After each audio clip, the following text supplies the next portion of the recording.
Pues ya estamos aquí para iniciar nuevamente este momento de amistad, de este momento de unión con Dios. Gracias a ti, especialmente a cada uno de ustedes, por dedicar este espacio. Ojalá que nos quedemos esta media hora, que nos quedemos y que de alguna manera recordemos que el momento, el tiempo que le dedicamos a Dios, nos lo estamos dedicando a nosotros mismos. Y es un momento muy importante, porque así como dedicamos el tiempo para comer y nutrir nuestro cuerpo, también es importante nutrir nuestra alma. Todos sabemos que, llamémosle como le queramos, que no tan solo somos una cosa material, sino que sobre todo hay un espíritu, el espíritu de Dios, el alma, el espíritu, como habla San Pablo, que también necesita ser robustecido. Y una de las maneras muy importantes es a través del encuentro con la palabra de Dios, en el momento de la oración y sobre todo a través de los sacramentos. Bien, pues vamos a iniciar este momento. Pensé que iba a estar un poquito así de malito de mi garganta, pero no enfermo, sino es que he hablado mucho esta tarde y entonces pensé que a este momento me iba a tener un poquito de dificultades con la garganta, pero bueno, Dios nos da la fortaleza, Dios nos da la gracia y también pues uno se tiene que poner un cafecito o un tecito por ahí para que pueda ayudar a la garganta. Bueno, pues vamos iniciando con nuestra oración. Vamos a ponernos en la presencia de Dios esta, esta tarde, este momento. Vamos a vivirlo en su presencia, consciente de que Él no tan solo está abrazándonos alrededor de nuestra vida, sino sobre todo está por dentro, amándonos desde adentro. Vamos a iniciar pues en el nombre del Padre y del Hijo y del Espíritu Santo. Amén. Vamos a dirigirnos a la palabra encarnada, a Jesús. Vamos a dirigirnos por quien tenemos que ir hacia el Padre y que el Espíritu Santo tome estas palabras y nos inspire a dirigirnos hacia Jesús y decirle: mi muy amado Jesús, gracias por reunirte aquí conmigo. Ayúdame con tu gracia, con la luz del Espíritu Santo, a mantenerme abierto a lo que hoy tú me quieres decir.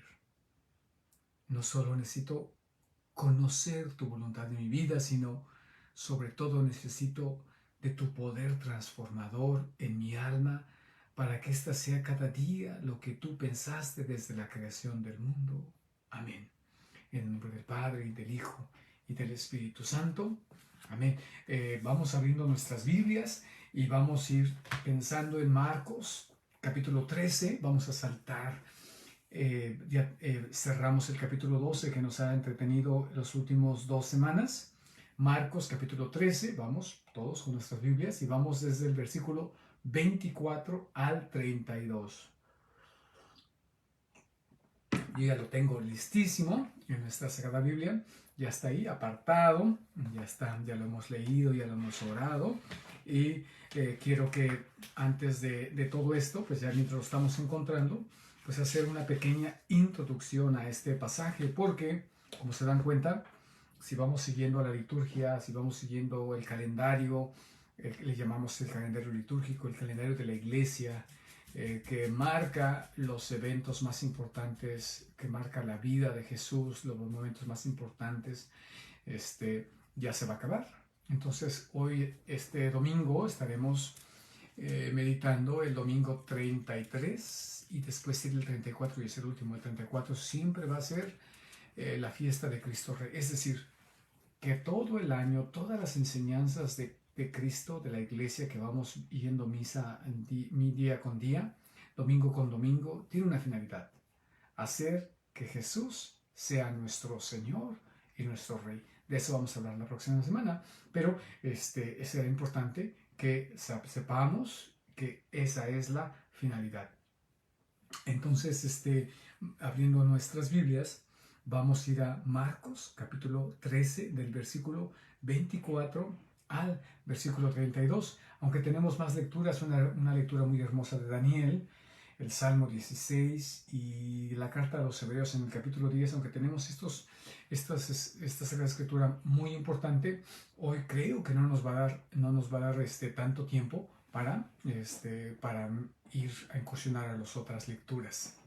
Les recuerdo especialmente a los hombres que es noviembre y es No Shave November, que no nos rasuramos, especialmente porque oramos por la causa de los del cáncer, ¿verdad? Los acompañamos de alguna manera y por eso estamos así con nuestros pelos un poquito así rebeldes, ¿verdad? Los que no nos sale mucho, pues miren, aquí andamos uniéndonos a la causa de todos aquellos que padecen esta enfermedad del cáncer. Y entonces, antes de hacer nuestra lectura, pues quisiera recordarles, hoy será necesario que podamos de alguna manera introducir una nueva palabra a nuestro vocabulario. A ver si la pueden escribir. Esta nueva palabra a nuestro vocabulario se llama escatología. Escatología. Es una palabra muy importante porque la palabra textual, su etimología, su raíz significa nada más el estudio de las últimas cosas, ¿sí? El estudio de las últimas cosas.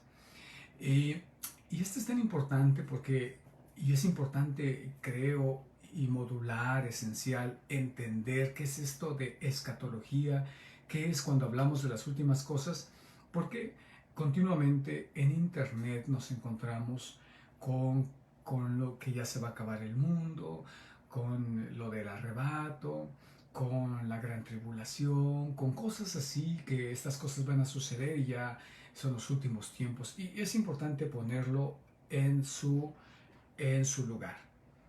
Y como precisamente el día de hoy la lectura dice, en cuanto a ese día, ¿sí? En cuanto a ese día, me voy a ir directamente al versículo 32, y a la hora nadie los conoce, ni los ángeles del cielo, ni el Hijo, sino solo el Padre, ¿sí?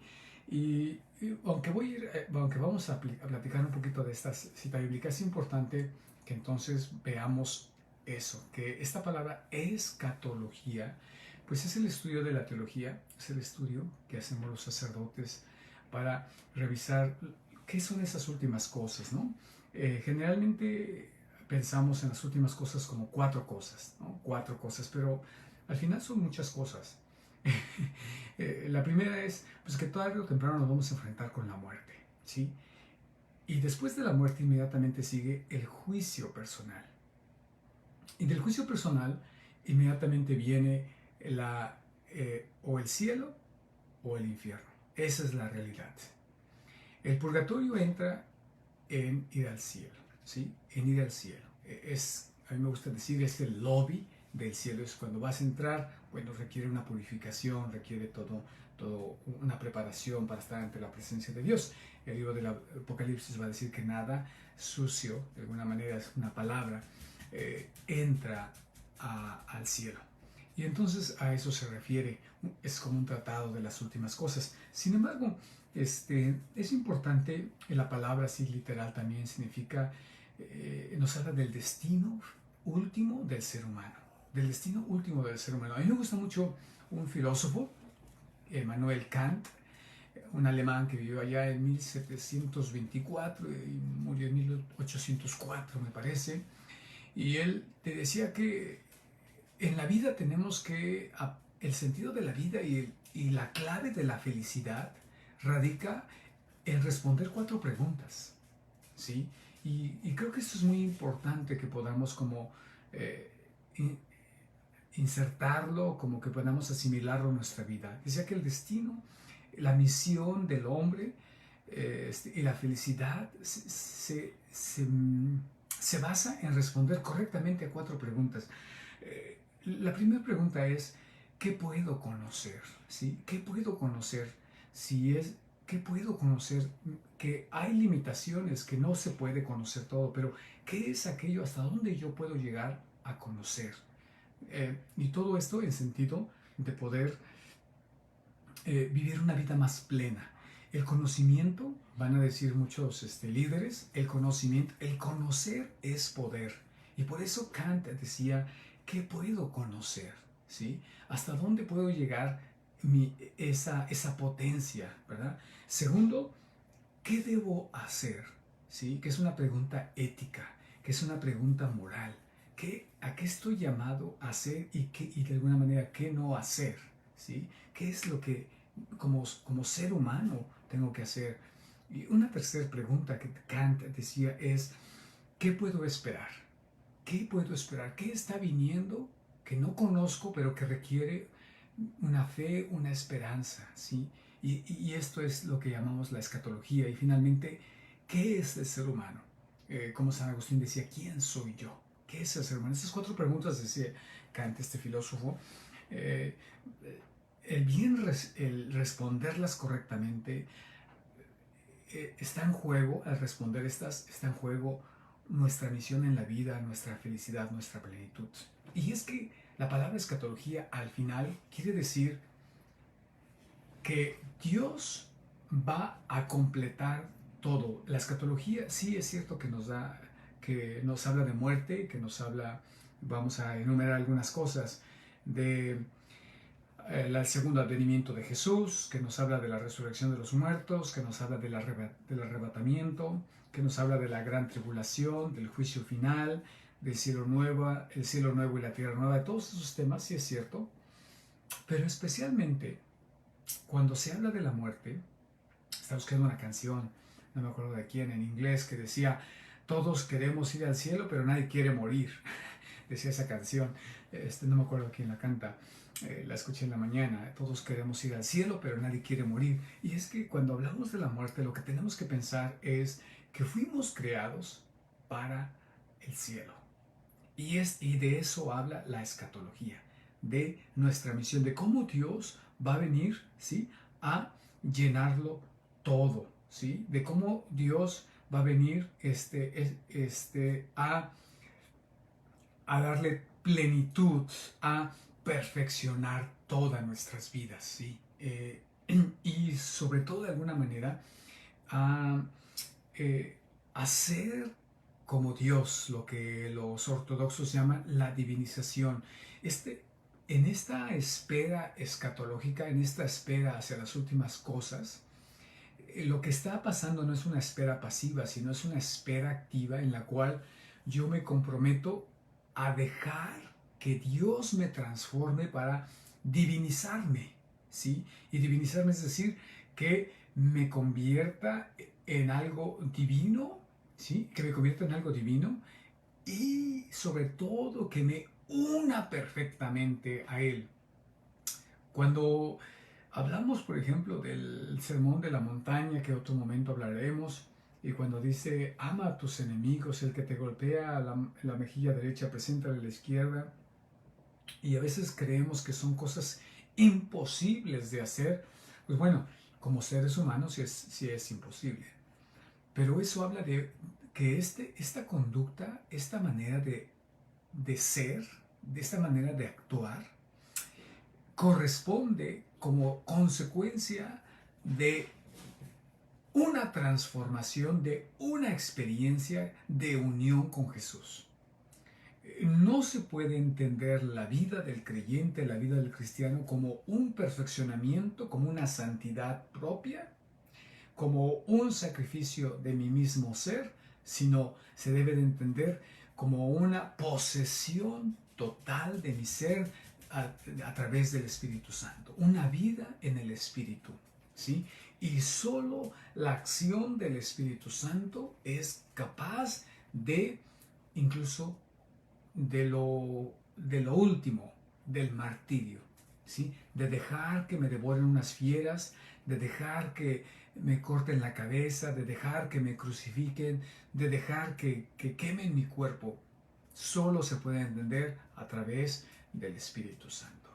Y eso, vuelvo a repetir, pues eso habla de la escatología, habla de lo que vendrá, ¿sí? De lo que vendrá, de esta plenitud que espero. Bueno, con este preámbulo tan grande que he dado, vamos a escuchar esta lectura después de la oración colecta que siempre hacemos. Concédenos, Señor Dios nuestro, alegrarnos siempre en tu servicio, porque la profunda y verdadera alegría está en servirte siempre a ti. autor de todo bien, por Jesucristo nuestro Señor. Amén. Bien, entonces en esta experiencia de lo que vamos a escuchar y de lo que va a venir, tendremos que mirar, irnos al capítulo 13 de Marcos, versículo 24. Algo que tengo también que decir es de que todo el capítulo 13, según los expertos, es el capítulo más difícil de Marcos, ¿sí? Es el capítulo más difícil, tendremos que caminar con mucho cuidado. Pero después de esta introducción que he dicho, creo que podrá tener más sentido y lo que vamos a escuchar. Versículo 24. En ese tiempo, después de esta tribulación, el sol se oscurecerá.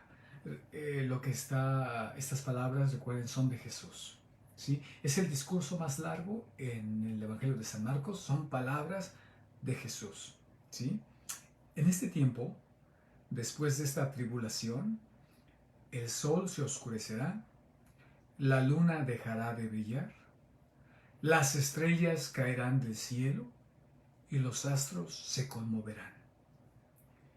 Y se verá el Hijo del Hombre venir sobre las nubes lleno de poder y de gloria. Y él enviará a los ángeles para que congreguen a sus elegidos desde los 4 puntos cardinales de un extremo al otro del horizonte. Aprendan esta comparación, tomada de la higuera. Cuando sus ramas se hacen flexibles y brotan las hojas, ustedes se dan cuenta de que se acerca el verano. Así también, cuando vean que suceden todas estas cosas, sepan que el fin está cerca a la puerta. Les aseguro que no pasará esta generación sin que suceda todo esto. El cielo y la tierra pasarán, pero mis palabras no pasarán.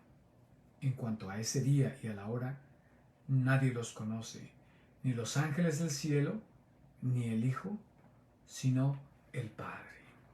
Esta es nuestra lectura tan importante de este fin de semana, que de alguna manera nos prepara para cerrar el año litúrgico, el calendario de la Iglesia Católica, y llevando a plenitud, llevando todo a la plenitud, a la plenitud de Dios.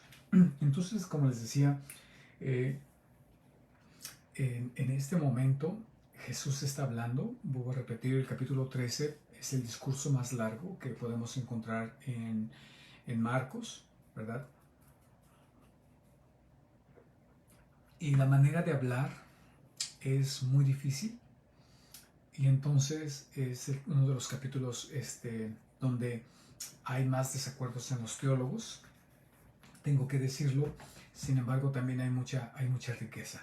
Vamos pues a meditarlo y a ver cómo esto puede, este encuentro con la palabra de Jesús, qué tiene Dios para cada uno de nosotros. Bien, lo primero que quiero ubicar es que es el clímax, ¿sí? Cuando Jesús está hablando de esto, de estas cosas que van a suceder, de las últimas cosas, de las cosas escatológicas, como hemos dicho en nuestra palabra, este versículo 24, a partir de este versículo 24, llega al clímax, va subiendo el carácter, como Jesús va anunciando las cosas, y llega al clímax. Dice, en ese tiempo, después de esta tribulación, ¿sí? Cuando habla de la tribulación, bueno, lo acaba de especificar en el versículo 19, de ahí mismo habla de esa tribulación. Dice, porque habrá entonces una gran tribulación. Si vamos un poquito atrás en el mismo capítulo 13 de Marcos, pero el versículo 19 está hablando de esa gran tribulación, de la cual hoy no vamos a poner mucha atención.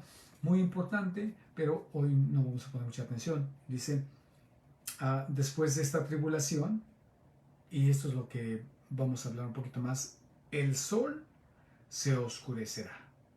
El sol se oscurecerá. La luna dejará de brillar. Las estrellas caerán del cielo y los astros se conmoverán. Entonces van a suceder 3 cosas. Dice que el sol y la luna se apagarán, dejarán de brillar, ¿sí? Ya no darán más luz. Después habla que las estrellas, ¿sí?, caerán del cielo, ¿sí? Y dice que los astros se conmoverán, es decir, que se van a estremecer, va a haber un movimiento, ¿no? Bien, este lenguaje no es nuevo, Si vamos, y los invito tal vez a apuntar en su libreta, Isaías capítulo 13, yo voy a ir en mi Biblia rápidamente, pero si no les da tiempo, pueden ustedes anotarlo y después visitarlo más tarde. Isaías capítulo 13, versículo del 9 al 13. Encontramos este, este lenguaje que está usando Jesús.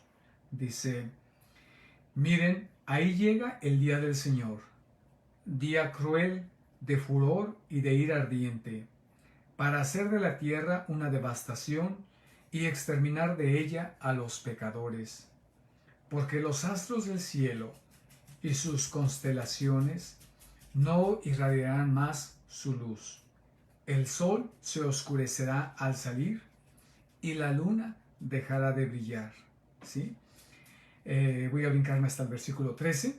Por eso haré temblar los cielos y la tierra se moverá de su sitio.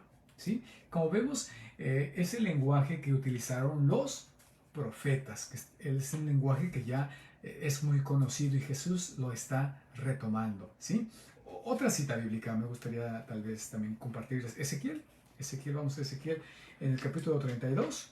En el capítulo de Ezequiel de 32, en el capítulo 32 de Ezequiel, en el versículo 7, un momentito dice: y cuando te hayas extinguido, yo cubriré los cielos y oscureceré las estrellas, cubriré el sol con una nube y la luna no hará brillar su luz. Y la luna no hará brillar su luz. Y hay otras citas bíblicas, ¿no? Hay otras citas bíblicas que podemos encontrar también en Joel, ¿verdad? ¿Qué quiero decir? Pues que lo que estoy queriendo decir es que es un lenguaje profético, ¿verdad? Es un lenguaje profético el que estamos, en el que estamos encontrándonos, y se refiere no nada menos y nada más, es el símbolo, ¿verdad? Es el símbolo de el juicio de Dios, ¿sí? Cuando Dios va a presenciar su juicio, significa eso, ¿verdad? Que se va a conmover todo el universo, lo creado, lo que los judíos en su lenguaje, Dios ha establecido, lo más fijo, las estrellas, el sol, lo más fijo, lo que no cambia. Eso va a ser estremecido en el juicio de Dios, ¿sí? Y se van a apagar esas luces. ¿Y esto qué significa? En un acercamiento, lo primero que podemos mirar es que no se refiere a algo literal, que no es exactamente porque de repente viene un eclipse y decimos, uy, viene el fin del mundo. No. Literalmente no podemos entender esta palabra así, sino que tenemos que poner atención que para nosotros esto nos queda un poquito lejos de nuestra experiencia, pero el templo de Jerusalén, no hay nada en este momento, en esta vida actual, que podamos comparar lo que era importante el templo de Jerusalén para los judíos. Y Jesús le está hablando a ellos. Y es que el templo de Jerusalén es un micro universo, ¿sí? Si vamos a la historia, las cortinas, la bóveda, todo van a significar la creación, las mismas estrellas, el mismo sol. Está contenido el templo, ¿sí? Entonces esto lo tenemos que entender, que viene un juicio, ¿sí? Y que el mismo templo de Jerusalén va a ser estremecido. Jesús en otro momento va a decir, no quedará piedra sobre piedra, pero está refiriéndose al templo. Y esto, vuelvo a repetir, no es como si dijéramos, hoy el Vaticano se va a caer. No. Ni siquiera el Vaticano, ni siquiera en nuestra cultura, la Basílica de Guadalupe tiene comparación con el templo de Jerusalén, porque en primer lugar el templo de Jerusalén era uno. No había más, no hay réplicas ni de basílicas ni de catedrales. No. El templo es uno. Por eso es que no tenemos nada comparable con lo que Jesús está diciendo hacia el templo de Jerusalén. Y dice que el juicio de Dios, ¿verdad?, va a caer, y que cuando va el juicio de Dios va a ser estremecido el templo, ¿sí? Obviamente vamos a darnos cuenta que en el año 70 esto sucedió. Los romanos invadieron a los judíos y fue una batalla de aproximadamente 5 años, del 66 al 70, la guerra de los judíos. Y lo último, sí, bajo el Tito es el emperador de los romanos, el que devastó y destruye Jerusalén, y lo último que destruye es el templo de Jerusalén. Los historiadores narran cosas, yo no sé si ustedes han leído de esto, pero los historiadores narran cosas fuertísimas de esta batalla. Dice que que se devastó unas calamidades, ¿verdad? Que fue una mortandad tan grande que vivieron 5 meses de hambre, ¿sí? De una terrible hambre que dicen los historiadores que podían ver los cuerpos en las calles, ¿sí? Los cuerpos en las calles, cómo morían. Y dicen los historiadores que incluso había personas que se comían a los cuerpos humanos para poder preservar su propia vida, porque había un hambre muy, muy, muy fuerte. Ya era una matanza todos contra todos, todo el mundo queriendo salvar. Había un saqueo y al final destruyeron la ciudad de Jerusalén y su templo. Fue horrible. Y esto es lo que está diciendo Jesús. Entonces, si ponemos la atención en la historia y dice, y se verá el Hijo del Hombre venir sobre las nubes, lleno de poder y de gloria. Uf, sí. Históricamente tendremos que aprender a leer esto, ¿sí? Después de esto, ¿qué es lo que sucede? Dice, y vendrá el Hijo del Hombre. ¿Qué pasa con eso? Pues viene una dispersión de los discípulos, de los cristianos, y viene como ese advenimiento del mensaje, de la presencia de Dios misma a todos los pueblos. Así pudiéramos mirarla, como Jesús llega de una manera inminente cuando los discípulos son expulsados, son enviados, son llevados a predicar la palabra de Dios con poder. Dice, y Él enviará a los ángeles para que congreguen a sus elegidos desde los 4 puntos cardinales, de un extremo al otro del horizonte. ¿Sí? Y congregarlos, los teólogos ven que esa congregación significa ahora cuando venimos a nuestras iglesias, que venimos de todos lados, pero así es que el mensaje ya ha sido de alguna manera dispersado, ha sido llevado a todos los rincones, y de ahí es donde se atrae nuevamente. Por eso la palabra iglesia significa de los llamados, ¿no? Es el caleo. El caleo significa que han sido convocados. Y continuamos, y Jesús en mismas palabras dice, aprendan esta comparación tomada de la higuera.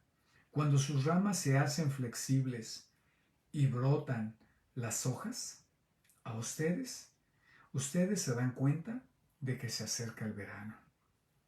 Así también, cuando vean que sucedan todas estas cosas, sepan que el final está cerca, a la puerta. Les aseguro que no pasará esta generación sin que suceda todo esto. ¿Sí? Y dice, ya está cerca, les aseguro que no pasará esta generación sin que suceda todo esto. Aquí dice, aquí hay otras cosas, ¿no? Cuando vean que sucedan todas estas cosas. ¿A qué se refiere Jesús con todas estas cosas? Muchas veces pensamos, sí, que es esa destrucción del templo, pero también muchos teólogos que han visto que cuando sucedan todas estas cosas, sepan que el fin está cerca, a la puerta. También se refiere al acontecimiento de Jesús, a la entrega de su vida, a la pasión, ¿sí? A la pasión, a su muerte y su resurrección. ¿Por qué? Porque recuerden que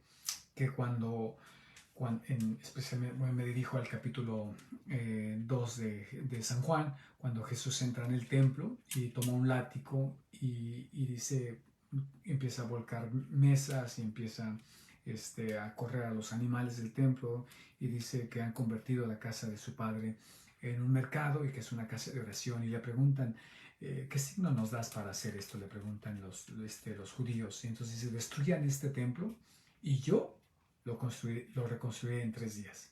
Y dice el evangelista San Juan, se refería al templo de su cuerpo. Se refería al templo de su cuerpo. Por eso los expertos nos dicen que cuando suceden estas cosas, todas estas cosas que se colapsa y pone ese paradigma de esa conexión entre el templo de Jerusalén físico y el templo de su cuerpo, y cuando todo esto se cae, algo nuevo viene. Dice, sepan que el fin está cerca, pero ¿el fin de qué? ¿El fin de qué? ¿Sí? El fin del pecado, que va, por eso hablaba de la escatología, que Dios va a restaurar todo, que lo va a hacer totalmente nuevo. Y en su muerte y su resurrección, Jesús empieza a hacer todo nuevo. Nosotros cuando recibimos el don del bautismo, está creando algo nuevo en cada uno de nosotros. Y por eso dice, les aseguro que no pasará esta generación sin que suceda todo esto. Nuevamente, ¿qué es todo esto? Entonces volvemos a referirnos a los dos eventos, a la destrucción de su propio cuerpo, su pasión, y a lo históricamente que fue el templo de Jerusalén en el año 70. El cielo y la tierra pasarán, pero mis palabras no pasarán. En cuanto a ese día y a esa hora, nadie los conoce, ni los ángeles del cielo, ni el Hijo, sino solo el Padre.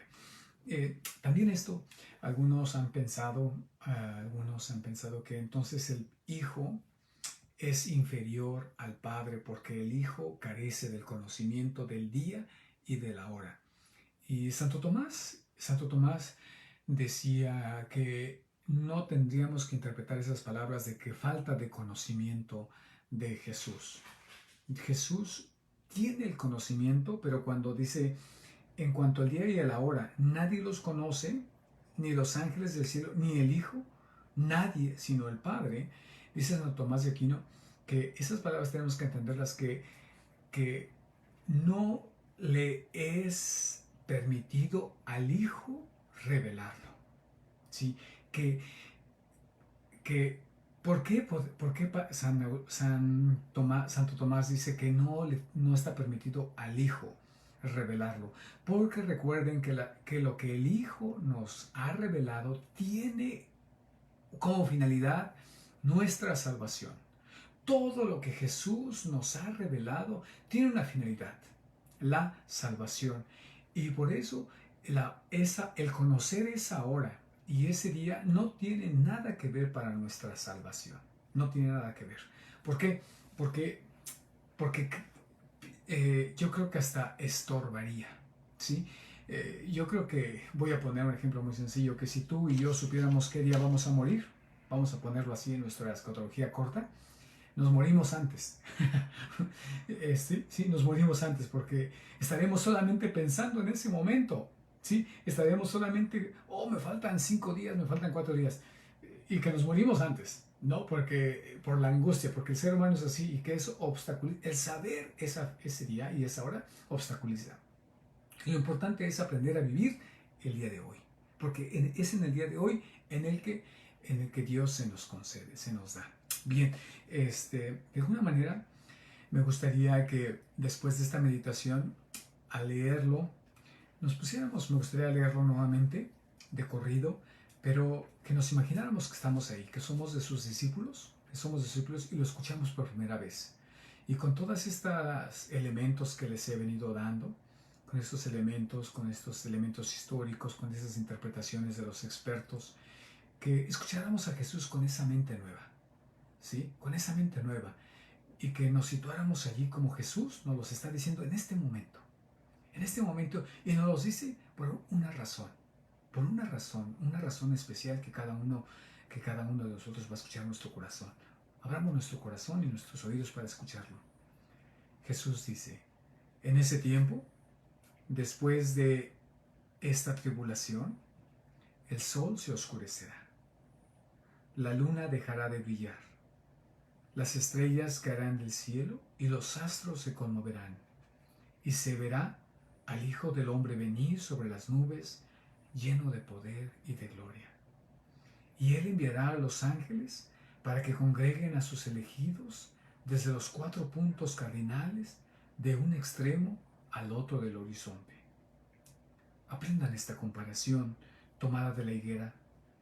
Cuando sus ramas se hacen flexibles y brotan las hojas, ustedes se dan cuenta de que se acerca el verano. Así también, cuando vean que sucedan estas cosas, sepan que el fin está cerca, a la puerta. Les aseguro que no pasará esta generación sin que suceda todo esto. El cielo y la tierra pasarán, pero mis palabras no pasarán.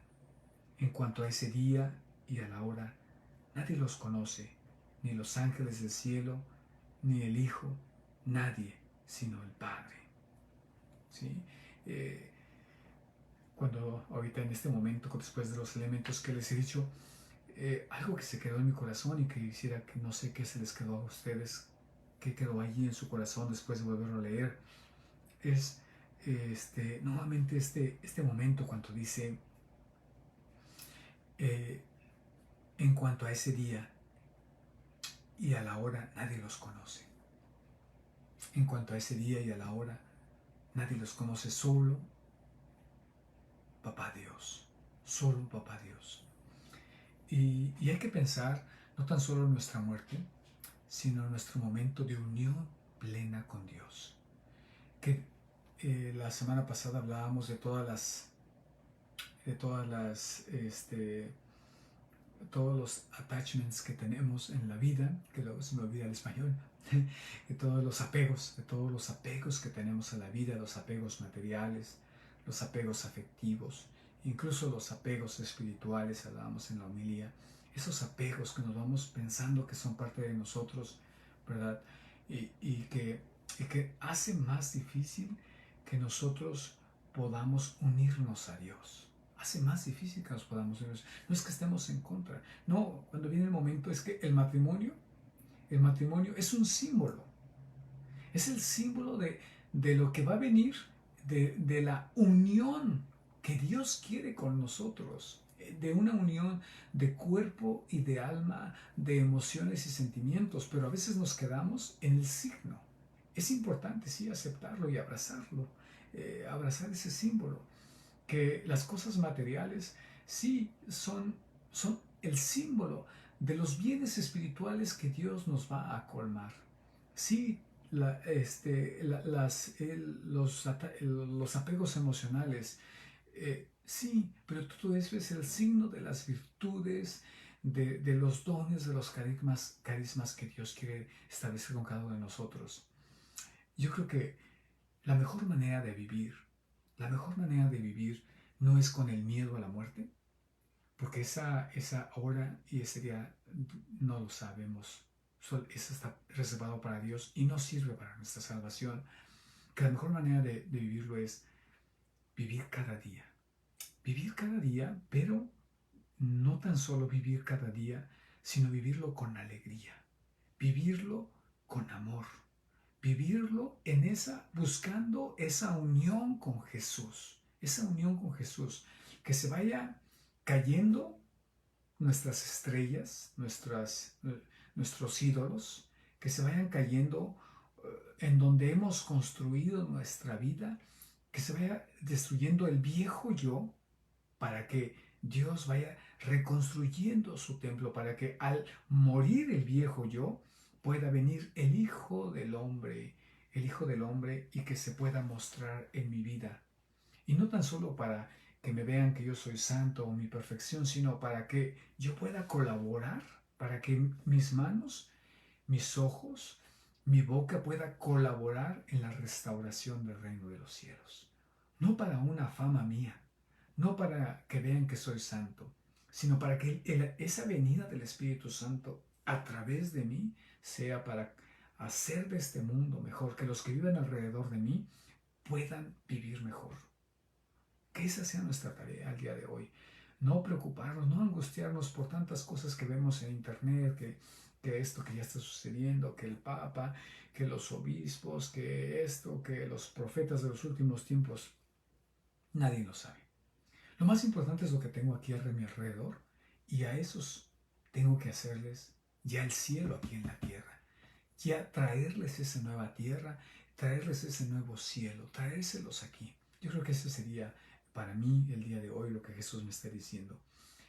Pero solo eso se puede hacer desde que Dios inhabite en mi corazón. Entonces estos días yo estaré suplicando a Jesús que, como San Pablo, que ya no viva yo, que sea Él que viva en mí. Y pues bueno, gracias por este momento que hemos compartido. Aquí lo dejamos un momentito. Ojalá que esta sea la súplica, y que en la Eucaristía, cuando recibimos a Jesús la Eucaristía, bueno, de alguna manera esto se cumple. Se cumple y entonces a salir de la Eucaristía podré realmente llevar a Cristo a mis hermanos. Que el Señor les bendiga. En nombre del Padre, y del Hijo, y del Espíritu Santo. Amén. Que tengan un feliz domingo y que tengan una muy bendecida Eucaristía.